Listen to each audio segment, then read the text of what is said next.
pretende empreender em Portugal em cidades pequenas, mas que tenham um ótimo retorno financeiro, as cidades portuguesas vêm cada vez mais atraindo investidores que querem investir nessas pequenas cidades ou pessoas que querem investir e querem também morar em cidades com mais qualidade de vida. Quem está chegando agora, eu sou Helena Araújo, eu sou uma ex-funcionária pública, larguei 2 concursos públicos em 2017 e vim para cá, para Portugal, com a minha família, para morar e empreender. Esse vídeo é o terceiro de uma série, né? Eu fiz a parte 1, aonde era empreender com baixo investimento, o parte 2 com médio investimento e o de hoje eu vou trazer assim quem tem mais recurso financeiro para investir e claro, vai ter mais retorno desse investimento. Então, quem já me conhece sabe que eu sempre trago aqui alguns apontamentos para a gente não se perder no vídeo e vou falar agora qual é o primeiro da lista. Eu listei aqui 6 tipos de negócios aonde é possível investir em cidades pequenas e morar também nessas cidades. Então, assim, o primeiro seria a restauração de prédios antigos para transformar em alojamentos locais. O turismo rural, cada vez mais vem sendo procurado lugares para serem restaurados e transformados em alojamento local. Inclusive eu vou colocar na descrição, eu já falei uma vez, eu acredito que no parte 1 eu falei desse fundo nacional, tá, que faz empréstimo para revitalizar imóveis nessas áreas, que é o FNRE, Fundo Nacional de Reabilitação do Edifício. Eu vou deixar o link na descrição para quem tiver mais interesse, mas pelo pouco que eu percebo, uma amiga até fez esse empréstimo, ela está restaurando uma casa no Alentejo, onde ela comprou, eu acho que foi por menos de 50 mil euros e já entrou com processo para transformar em alojamento local. Então ela está na fase de restauração, de fazer a decoração, ficar algo bem legal. Mas eu não entendo muito bem como é o processo. Quem tiver mais interesse pode ir lá na descrição, se tiver interessado. O 2 é comprar uma quinta de casamento. Quem tá aqui no vídeo há mais tempo sabe que eu sou da área de casamentos e assim, Portugal vem sendo bastante procurado por turistas de várias partes do mundo para se casar. Então não é um país, por mais que o país seja pequeno, por mais que o país tenha muitas pessoas de mais idade, né? Então seria o questionamento, como assim, mas um país, eu falo pequeno em comparação ao Brasil, não pequeno por pequeno, tem países menores que Portugal, mas eu estou fazendo aqui um parâmetro com o Brasil, que a gente está acostumado. O Brasil agora que é um país que está envelhecendo, então ainda tem muita gente casando, mas qual é o diferencial de Portugal? Ele é um país muito procurado por turismo de casamento. Então assim, se eu tivesse um recurso financeiro alto, inclusive é algo que eu quero investir mais para frente, é comprar uma quinta de casamento. As quintas de casamentos aqui são espaços onde já oferece o serviço completo para os noivos. Então, os noivos alugam o espaço. Normalmente, eles pagam por pessoa. Então, vou dar aqui um exemplo, né? Pagando 100 euros, mas tem quintas que cobram bem mais que isso e tem quintas que cobram bem menos que isso, mas 100 euros está incluso já o valor do espaço, o valor de uma pequena decoração, o valor do catering, né, com o coquetel, com a entrada, com o prato principal, às vezes o prato 1, prato 2, a sobremesa, a ceia, né, depois da pista de dança aberta. Então oferece o serviço completo já com as pessoas que vão servir os convidados. Então é o serviço completo e eles cobram por pessoa. E aí o que acontece? A maioria das quintas, o que elas fazem? Elas delimitam assim, finais de semana, elas não fazem casamentos se os noivos não tiverem menos de 100 convidados. Então assim, e aí com isso elas conseguem fechar a agenda do ano seguinte, porque quem trabalha com casamento, a gente sabe que os noivos fecham com bastante tempo de antecedência. E aqui, as quintas são uma das primeiras a serem contratadas pelos noivos. E aí o que acontece? A questão da quinta, para mim, tem duas coisas interessantes aqui, por isso que eu investiria. Quem tem mais recurso e gostaria de trabalhar com casamentos grandes e que quer comprar uma quinta grande, contratar uma equipe para fazer tudo isso, ok. Mas quem não tem tanto recurso assim e quer justamente trabalhar com os casamentos intimistas, sei lá, 20 convidados, 30, 50 convidados, abaixo de 100 convidados, eu vejo também muito potencial. Por quê? Porque tem muitos casais que vêm de várias partes do mundo e não querem trazer tantos convidados. E até aqui mesmo em Portugal tem muitos, cada vez mais os casais, a nova geração são casais que não pensam em fazer grandes casamentos. Então aqui eu vejo potencial dos dois lados. Tanto quem quer comprar uma quinta grande e que queira trabalhar com acima de 100 convidados, né, de 100 convidados para cima por final de semana, né, sexta, sábado, domingo, o que seja, ou até durante a semana, e quem tem um investimento menor ou não quer trabalhar com muita gente, pode também ter uma quinta menor que atenda 20 convidados, 30 convidados. Acho muito interessante a ideia de quinta e alojamento local, é uma coisa que existe também aqui em Portugal e eu acho muito interessante, principalmente para o turismo de casamento. Imagina, a pessoa vem de fora e os seus convidados já estão hospedados na própria quinta onde vai ser o casamento.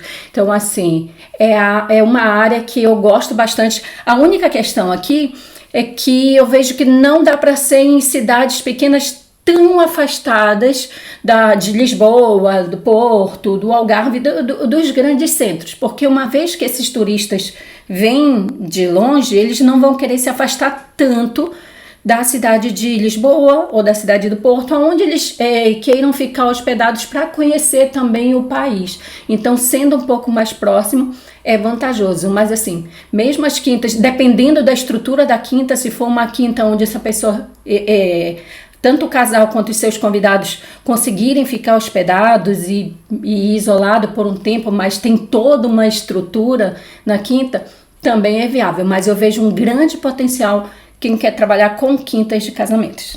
O terceiro da lista aqui, que eu coloquei, restaurante. Restaurante, eu acredito que a pessoa tem que gostar muito da área da alimentação, de trabalhar com comida, porque é uma área que realmente dá muito trabalho. Tem que sempre estar com fluxo de funcionários também. Então, assim, mas eu vejo tem muitos brasileiros que vieram com a ideia de abrir restaurantes e que está dando super certo. Em cidades pequenas, o que eu iria analisar para abrir um restaurante se for uma cidade pequena que tenha mais o público local mesmo, aí era questão de analisar se valeria a pena. Mas se for um que tenha um fluxo de brasileiros, que tenha bastante brasileiros morando próximo, eu abriria um restaurante com comidas típicas do Brasil, porque o que acontece? Uma vez que estão no interior, eles sentem justamente falta desse espaço de sair com a família final de semana para lembrar da comida brasileira. Tem um restaurante que eu frequento, vou dar aqui um exemplo, posso até na descrição colocar o link deles. Não é em cidade pequena, fica aqui nos arredores de Lisboa, mas o que eu achei muito bacana, o diferencial deles, é que é um restaurante de culinária paraense. Assim, então, assim, é totalmente fora da caixa, até porque a gente não vê, pelo menos na minha lógica, é assim, um restaurante com comida amazônica, né, a comida paraense. Eles fazem, aí tem o tacacá, o açaí de verdade, maniçoba. Então a comida paraense aqui em Lisboa, em Portugal, e faz, assim, é um restaurante pequeno, mas vive cheio. A gente sempre tem que estar fazendo reserva se quiser ir para lá, para não correr o risco de chegar lá e não ter espaço. Mas por quê? Eles enxergaram potencial que muita gente não enxergaria. Então, assim, um restaurante de comida brasileira numa cidade pequena que tenha um certo fluxo de brasileiros daria muito bom, justamente pelo fato de não ter tantas coisas assim que lembre o Brasil nessa cidade pequena. Então é questão de analisar antes de abrir, mas eu acredito que faria muito sucesso. Eu vou colocar o link, o nome do restaurante, se eu não me engano, é Top Brasil. A primeira vez que eu fui, eu até brinco que assim, eu não sou emotiva, né? É muito raro me verem chorar, né? Eu não sou uma pessoa emotiva. E quando eu tomei o tacacá depois de 7 anos, foi ano passado que eu tava lá, né? Então, depois de 6, 7 anos aqui, tomei o tacacá, comecei a chorar. Parece que veio todas as minhas memórias, né, da cidade que eu nasci, né, em Manaus. Então, assim, é bem interessante essa coisa da culinária. Ela mexe muito com a gente e eu acho que é um grande potencial. O quarto, né, tipo de negócio seria aqueles camping, né, camp de luxo, aquelas cabanas de madeiras de luxo. Então, imagina conseguir comprar um terreno que tenha uma paisagem super bonita e que coloca assim várias cabanas de madeira, um camp mais voltado mais para o luxo e para o turismo romântico. Fazer forte marketing nas redes sociais, com vídeos, com drone, com fotografias bonitas, né, contratando influencers que mostre o cenário do local, o que é se hospedar nesses locais. Então, assim, vem sendo muito procurado também por turistas estrangeiros, né? Mas também o turismo local. Às vezes querem fazer algo um pouco mais afastado do habitual. Então, e Portugal tem cenários belíssimos, então eu vejo como um grande potencial.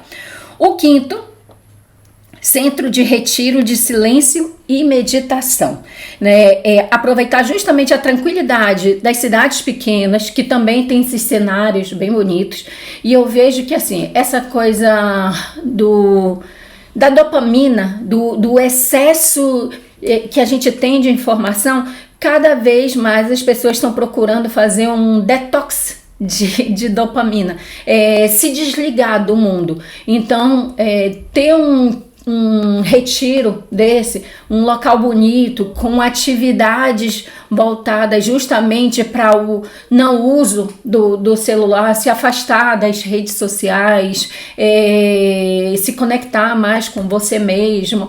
Então, e trabalhar muito isso nas redes sociais, divulgando esse tipo de trabalho, mas assim, uma divulgação mais com a conscientização de se desligar. As pessoas vêm procurando bastante esse tipo de local, e eu acredito que é um grande potencial de procura no futuro, porque cada vez mais as pessoas vão começar a ter consciência dos malefícios de viver toda hora conectado e vão querer começar a se desconectar.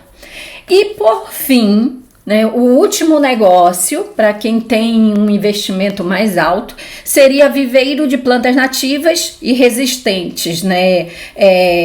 Tanto para a área externa, área interna, plantas que sirvam para apartamentos, plantas que possam ser colocadas em jardins. Então as pessoas vão construir sua casa e elas já querem deixar um jardim bonito. Então assim, por que eu falo em pequenas cidades tem esse tipo de negócio, mas com diferencial? Ela seria numa cidade pequena, porque você encontraria lugares onde pudesse plantar bastante, ter esse tipo de viveiro, mas pode vender para todo Portugal, para outros países fora de Portugal também.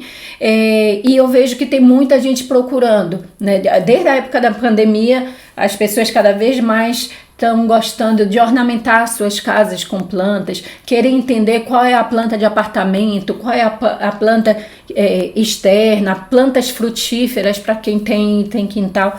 Então, esses foram os 6 tipos de negócios. Aqui a gente encerra a sequência, né, dos 3.